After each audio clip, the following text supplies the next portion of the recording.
अस्सलाम वालेकुम, मैं हूं डॉक्टर उस्मान। और आज जो हमारी ट्रेनिंग का टॉपिक है वो ट्रेन दी ट्रेनर है कि आप किसी ट्रेनर या मेंटोर को किस तरीके से ट्रेन कर सकते हैं।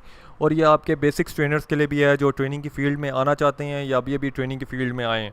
तो ये ट्रेनिंग सीरीज़ आपको उन सारे कॉन्सेप्ट के ऊपर प्रोवाइड करेगी कि किस तरीके से आप एक अच्छे ट्रेनर बन सकते हैं और आपको क्या स्किल्स और क्या चीज़ें चाहिए। तो जो आज का पहला टॉपिक इन दिस सीरीज़ है कि आप किस तरीके से इफेक्टिव प्रेजेंटेशन बना सकते हैं पावर पॉइंट को यूज़ करते हुए। पावर पॉइंट के साथ फेमिलियर होना आपके लिए बहुत मस्ट है अगर आप ट्रेनिंग की फील्ड में आना चाहते हैं। अगर अभी तक आपने पावर पॉइंट नहीं सीखा तो आज ही पावर पॉइंट को ओपन करें और पावर पॉइंट के अंदर प्रेजेंटेशन क्रिएट करने की ट्राई करें। इसकी काफ़ी सारी वीडियो ट्रेनिंग सेशंस आपको ऑनलाइन मिल सकते हैं। इसके अलावा कुछ क्वेश्चन जो हैं वो आप अपने आप से पूछ सकते हैं जो मैं अपनी ऑडियंस से पूछता हूँ। सबसे पहला तो ये है कि क्या आपको पावर पॉइंट यूज़ करना आता है। क्या आपने कभी पावर पॉइंट के अंदर प्रेजेंटेशन बनाई है।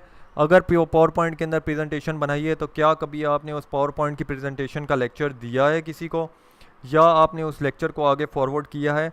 तो बेसिकली जो आपके पास स्टार्ट में जो ट्रेनर एज अ ट्रेनर आपने काम करना होता है वो आप किसी ना किसी सॉफ्टवेयर टूल के थ्रू करेंगे। तो पावर पॉइंट में हमेशा रिकमेंड करूँगा कि उसके अंदर आप स्लाइड्स बनाएं क्योंकि उसके बहुत सारे फ़ायदे हैं। तो जब हम पावर पॉइंट की बात करते हैं तो पावर पॉइंट के अंदर आपके पास काफ़ी सारी फंक्शनैलिटी है। तो आपने काफ़ी दफ़ा देखा हुआ भी होगा क्योंकि आप ट्रेनिंग की फील्ड में अगर नए भी आए हैं या पुराने भी हैं तो आपके पास एक बोर्ड होता है, कुछ उसके ऊपर स्लाइड्स होंगी, हर स्लाइड के ऊपर आपके पास डिफरेंट कॉन्सेप्ट होगा। तो पावर पॉइंट के अंदर अगर आप यूज़ करना है फॉरवर्ड करना है स्लाइड का तो आप नेक्स्ट का बटन क्लिक करेंगे, बैकवर्ड करना है तो बैकवर्ड का करेंगे, नीचे का बटन दबाएंगे तब भी मूव हो जाएगी, स्लाइड शो क्लिक करना हो तो F5 आप करते हैं। तो बेसिकली जब आप पावर पॉइंट ओपन करेंगे तो आपके पास home, insert, design, transitions, animation, slide show वगैरह काफ़ी सारी चीज़ें आपके पास आ जाती हैं। तो पावर पॉइंट एक टोटली आपको एक कॉन्सेप्ट देगा कि आप किस तरीके से पूरी अपनी जो कॉन्सेप्ट को है आप पूरा टोटल उसके अंदर बता सकें। तो पावर पॉइंट जो है ट्रेनर्स के लिए बहुत ज़्यादा ज़रूरी है। और जो ट्रेनर्स हैं उनको पावर पॉइंट के अलावा मैनुअल भी काम करने के ऊपर आना चाहिए कि अगर आपके पास पावर पॉइंट कभी अनअवेलेबल हो जाए तो आप किस तरीके से फोकस करेंगे मैनुअल मेथड के ऊपर। लेकिन जो अभी हमारा कॉन्सेप्ट है वो हमारा इसके ऊपर है कि आपके पास इस टेक्नोलॉजी के साथ आपने फेमिलियर होना बहुत ज़रूरी है फॉर गिविंग प्रेजेंटेशन।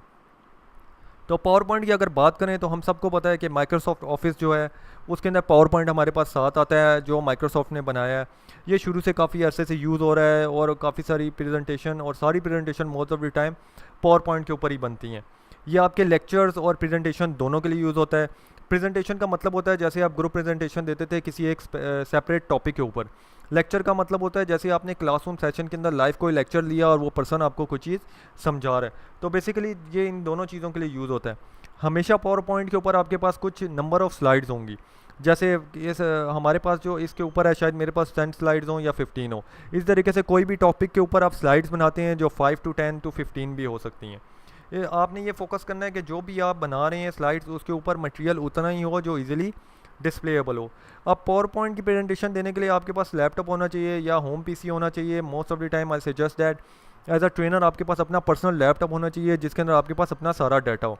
प्रोजेक्टर और स्क्रीन मोस्टली हर जगह के ऊपर लगी होती है, लेकिन अगर आपका अपना ट्रेनिंग सेशन ट्रेनिंग वेन्यू है तो प्रोजेक्टर और स्क्रीन भी आपके पास अवेलेबल होगी और आपको खुद लगानी पड़ेगी। उसमें आप स्क्रीन आपके पास दो टाइप की होती है, एक वाइट बोर्ड हार्ड कॉपी एक टाइप का एक लगा हुआ होता है कि वो हार्ड कोडेड होगा वहाँ पे वॉल के साथ। दूसरा आपके पास एक स्लाइडर होता है जो आपके पास टॉप टू डाउन आता है। तो बेसिकली आप दोनों को यूज़ करते हुए अपनी प्रेजेंटेशन दे सकते हैं। इसके अलावा पावर पॉइंट का एक और फ़ायदा होता है कि जब आपने प्रिंट करके नोट्स लिखने हैं या हैंड आउट देने हैं तो अगर प्रेजेंटेशन बनी होंगी तो आप इजीली वो प्रिंट करके आप नोट्स या हैंड आउट्स या स्लाइड्स की फॉर्म में अपने जो इंडिविजुअल्स या आपके पास जो ट्रेनिंग लेने आए हैं उन लोगों को दे सकते हैं। तो पावर पॉइंट के अंदर अगर सारी चीज़ें बनी होंगी तो दोबारा आपको नोट्स या स्लाइड्स बनाने की दोबारा ज़रूरत नहीं पड़ेगी। अब होता क्या है कि मोस्ट ऑफ द टाइम आपके पास नोट्स और स्लाइड्स या मैनुअल आपके पास ऑलरेडी बना हुआ होता है तो उस मैनुअल से ही आप प्रेजेंटेशन बनाते हैं। तो मैं हमेशा ये सजेस्ट करता हूँ कि एक मैनुअल या एक गाइडलाइन आपके पास अवेलेबल हो उसी से आप प्रेजेंटेशन को बनाएं। तो कैसे आप प्रेजेंटेशन बनाएंगे तो उसके भी कुछ मैं आपको तरीके बता देता हूँ। एक तरीका ये है कि प्रोजेक्टर के थ्रू आप अवेलेबल कर दें और दूसरा है पेपर के थ्रू। पेपर का तरीका है कि सारी कॉपीज़ जो हैं प्रिंट करके सारे इंडिविजुअल्स को बांट दी जाएँ और ख़ुद आप बोर्ड के थ्रू हार्ड कॉपी या चार्ट के थ्रू उन्हें समझाना शुरू कर दें। तो वो वही चीज़ होगी जो आपके पास स्लाइड्स के ऊपर गिवन होगी उस कॉन्सेप्ट को समझाने के लिए। इसके अलावा आप मैनुअल अगर यूज़र को दे देंगे या लीडर्स गाइड दे देंगे और ख़ुद पावर पॉइंट से प्रेजेंट करेंगे तो वो भी आपके पास एक तरीका है जो आप प्रेजेंटेशन आप दे सकते हैं और पावर पॉइंट के अंदर बना सकते हैं।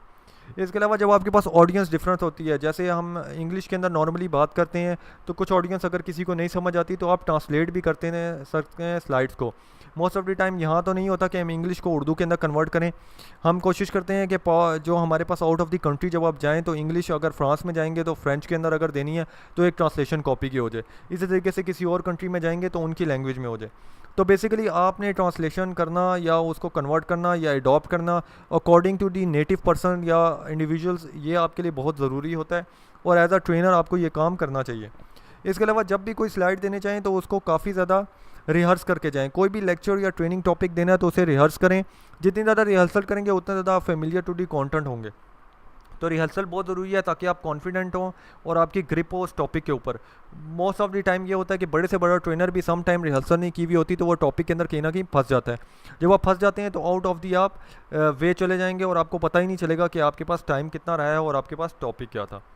तो जो उसके ऊपर मैंने कुछ टिप्स बनाई हैं कि अगर आपके पास इफेक्टिवली किस तरीके से प्रेजेंट करना है आपने। सबसे पहले कि किसी को आपने एड्रेस करना है तो पार्टिसिपेंट्स या इंडिविजुअल्स के नेम आपको पता होने चाहिए। आपने पार्टिसिपेंट की तरफ देख के जो है बात करनी है और आपने फेस करना है पार्टिसिपेंट्स को, बोर्ड की तरफ आपने मुंह नहीं करना। कोई भी स्लाइड अगर देनी है तो उसका टाइम पहले फिक्स कर लें कि कितने मिनट आपने उसके ऊपर देने हैं, क्या स्केजूल है। अगर 3 घंटे की ट्रेनिंग है या पूरे दिन की ट्रेनिंग है तो आप सेक्शंस को डिवाइड कर लें एक्सक्लूडिंग दी ब्रेक्स, कि आपके पास कितना टाइम मैंने किस सेक्शन या लेक्चर के ऊपर मैंने स्पेंड करना है। इसके अलावा use the power of voice. Power of voice use करने का क्या मतलब है कि आपके पास आस्ता नहीं बोलना, जैसे कि ये प्रेजेंटेशन है, आपने ऐसे भी नहीं बोला जैसे कि ये प्रेजेंटेशन, आपने सीधा कॉन्फिडेंट से बोलना है जैसे कि ये प्रेजेंटेशन है और ये टॉपिक है इफेक्टिवली प्रेजेंटिंग के ऊपर, मेरा नाम ये वगैरह वगैरह वगैरह। तो बेसिकली आपने अपनी वॉइस को कॉन्फिडेंट रखना है, मध्यम नहीं रखना, बिल्कुल ऐसा हो कि ऑडियंस तक पहुंच सके। और अगर आपको लग रहा है कि नहीं पहुंच रही तो ऑडियंस से वापस पूछ भी लें कि मेरी आवाज़ आ रही है क्या आपको। इसके अलावा जो है नॉन वर्बल कम्युनिकेशन भी बहुत इंपॉर्टेंट है। आपके हैंड्स की मूवमेंट, आपकी बॉडी की मूवमेंट, आपकी वॉक ऑफ दी स्टेज या आपके पास जो जगह आपके पास ट्रेनिंग सेशन की है वहाँ पे आप थोड़ा सा चल फिर सकते हैं। हमेशा जो है स्लाइड्स के सामने मत रहें, बोर्ड के सामने ना रहें, साइड पे खड़े होकर रहें, ऑडियंस के बीच में भी जा सकते हैं, वहाँ से भी बोल सकते हैं। तो बेसिकली आपका मकसद ये है कि आपने अपनी non verbal communication and non verbal environment दोनों को यूज़ करना है। So as a trainer and mentor आपने इफेक्टिवली यूटिलाइज़ करना है, स्टैटिक नहीं हो जाना, डायनामिक होना है। और उसके अलावा जो भी चीज़ समझा रहे हैं उसके ना एग्जांपल्स ज़्यादा से ज़्यादा देने की कोशिश करें। ज़्यादा से ज़्यादा देने का मतलब ये है कि आप जो है उन एग्जांपल्स को रिलेट करें अपनी पास्ट लाइफ के साथ, पास्ट एक्सपीरियंस के साथ। पावर पॉइंट, अगर जैसे मैं पावर पॉइंट के बारे में बता रहा हूँ तो पावर पॉइंट में मैंने आपको जैसे बताया इंसर्ट है, डिज़ाइन है, ट्रांजिशन है। इंसर्ट को यूज़ करते हुए आप कोई चीज़ इंसर्ट कर सकते हैं, होम को यूज़ करते हुए सेव एज कर सकते हैं। तो एग्जाम्पल्स दें उन चीज़ों को उस टॉपिक से रिलेटेड। इसके अलावा जो है आपके पास सिंपली आपने स्लाइड्स को रीड नहीं करना। जैसे ये टिप्स ऑफ द पॉइंट लिखे हुए हैं, मैं अगर पढ़ना चाहूँ मैं लिखूँ जी, now I am reading tips for effectively presenting in PowerPoint PP. तो मैंने उसको इस तरीके से रीड आउट नहीं करना। आपने हमेशा हर चीज़ को समझाने की कोशिश करनी है। आपने हमेशा ये कोशिश करनी है कि आपका आई कॉन्टैक्ट रहे अपनी ऑडियंस के साथ। आपने हमेशा कोशिश करनी है कि आप देख के बात करें उनके आई लेवल के ऊपर। तो इस तरीके से आप कॉन्फिडेंट भी रहेंगे और आपको ये पता चलेगा कौन सा बंदा समझ रहा है और कौन सा बंदा उसे नहीं समझ रहा। पार्टिसिपेंट्स के बारे में आपको पता होना चाहिए कि वो क्या कर रहे हैं, क्या नहीं कर रहे। नॉर्मली हम क्लासरूम के लेक्चर्स में देखें तो स्टूडेंट पीछे बैठे मोबाइल भी यूज़ कर रहे होते हैं, सो भी रहे होते हैं। ये इस बात का मतलब है कि आप इफेक्टिवली कन्वे नहीं कर रहे हैं अपनी ऑडियंस को। लेकिन जब आप प्रोफेशनल ट्रेनिंग में जाते हैं तो आपके लिए बहुत इंपॉर्टेंट है कि सारी ऑडियंस आपकी जाग रही हो। और वो जागेगी किस तरीके से, अगर आप बार बार बीच के अंदर कोई एग्जांपल्स लेके आएंगे, ग्राफ्स डालेंगे, फिगर्स डालेंगे, पिक्चर्स डालेंगे, बोरिंग स्लाइड्स नहीं बनाएंगे, तो आपके पास जो है ऑडियंस से रिलेट लेगी और ऑडियंस जो है आपके साथ इन्फॉर्मेशन गैदर करती रहेगी और उस टच रहेगी आपके साथ, उस कॉन्सेप्ट को समझेगी। इसके अलावा जो आप नॉन वर्बल साइन यूज़ करेंगे, हाथ यूज़ करने के, चलने के, फिरने के, तो ऑडियंस जो है वो स्टैटिक एक जगह पे नहीं रहेगी। ऑडियंस आपके साथ मूव करती जाएगी और ऑडियंस जो है वो आपके साथ डायनामिक रहेगी। उन्हें ये पता होगा कि एक लाइव ट्रेनिंग सेशन चल रहा है। इसके अलावा आप ऑडियंस को इनक्रेज कर सकते हैं पार्टिसिपेशन के लिए। जैसे कोई भी चीज़ के बाद आप पूछ सकते हैं क्या आप कोई चीज़ समझ में आई है, अगर नहीं समझ में आई तो आप मुझे बता दें। अगर कोई एग्जांपल डिस्कस किया है तो आप ऑडियंस से पूछ सकते हैं कि अगर मैंने कोई एग्जांपल बताई है क्या आपके जहन में कोई एग्जांपल है। इसी तरीके से जैसे मैं आपसे पूछ सकता हूँ क्या आपके जहन में कोई टिप है इफेक्टिवली पावर पॉइंट को यूज़ करने के लिए। तो ये सिंपल क्वेश्चन है जिसके लिए आप ऑडियंस को कन्वे कर सकते हैं और ऑडियंस को इन टच कर सकते हैं अपने साथ। इसके अलावा हर ट्रेनिंग सेशन के साथ जो है आप फीडबैक लें अपनी ऑडियंस के साथ और ऑडियंस से पूछें कि आपको ये ट्रेनिंग सेशन कैसा लगा, अगर अच्छा लगा तो वगैरह वगैरह, क्या इसमें पॉइंट्स थे, प्लस पॉइंट थे या नेगेटिव थे। अब जब प्रेजेंटेशन बना रहे होते हैं तो उसमें कुछ स्लाइड्स आएंगे। इन सारे काम के बाद आपको क्या करना है, जैसे कोई भी डाटा स्लाइड्स के ऊपर लिखा हुआ है, आपने टू दी पॉइंट्स रहना है उन स्लाइड्स के ऊपर। आपने कोई और टॉपिक उसमें पुट इन नहीं करना। इजी वर्ड्स के अंदर लिखें, सिंपल इंग्लिश में लिखें, पॉइंट्स में लिखें, बुलेट नंबरिंग यूज़ करें। और कनेक्ट विद योर पार्टिसिपेंट्स का मतलब ये है कि पार्टिसिपेंट्स जो हैं उनको एक एक लाइन समझ में आ रही हो, उनको ये पता हो कि वो क्या बात हो रही है, किस टॉपिक के रिलेटेड है, और क्या चीज़ हम पढ़ रहे हैं, और हमारा एट दी एंड हमने क्या चीज़ टोटली एक समराइज़ कर सकते हैं या नहीं कर सकते। तो ये आप तभी कर सकते हैं जब आपकी स्लाइड्स के ऊपर ज़्यादा डाटा ना हो। तो अवॉइड करें कि आपकी स्लाइड के ऊपर ज़्यादा डाटा ना हो, ताकि आपकी जो लर्निंग है वो एक्टिव और फन हो, जिसमें केस स्टडीज़ भी आ जाएँ, एग्जांपल्स भी आ जाएँ। तो आपके पास स्लाइड जनरेट करने के काफ़ी सारे तरीके हैं, ग्राफिक्स डाल के भी आप जनरेट कर सकते हैं।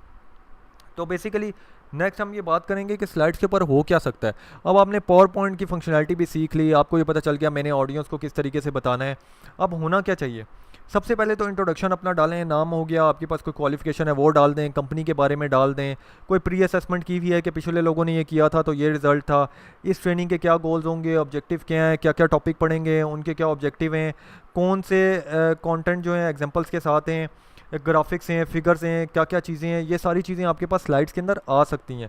इसके अलावा आप ये भी उन्हें बता सकते हैं कि इस स्लाइड्स के एंड के ऊपर आपको क्या फीडबैक होगी, और हम क्या क्या करेंगे, कितने ओवर के सेशन होंगे, कितनी ब्रेक होगी, कितने घंटे का सेशन है, वगैरह वगैरह। तो काफ़ी सारी चीज़ें आप उसके अंदर डाल सकते हैं। इवन कि आप वीडियोस भी अपनी स्लाइड्स के अंदर इंक्लूड कर सकते हैं। और नॉट लिमिटेड टू डैट, आप उसके अंदर कोई भी लर्निंग एक्टिविटीज़, ग्रुप सेशंस हो गए, क्वेश्चन कमेंट्स हो गए, पोस्ट असेसमेंट फीडबैक्स होगी।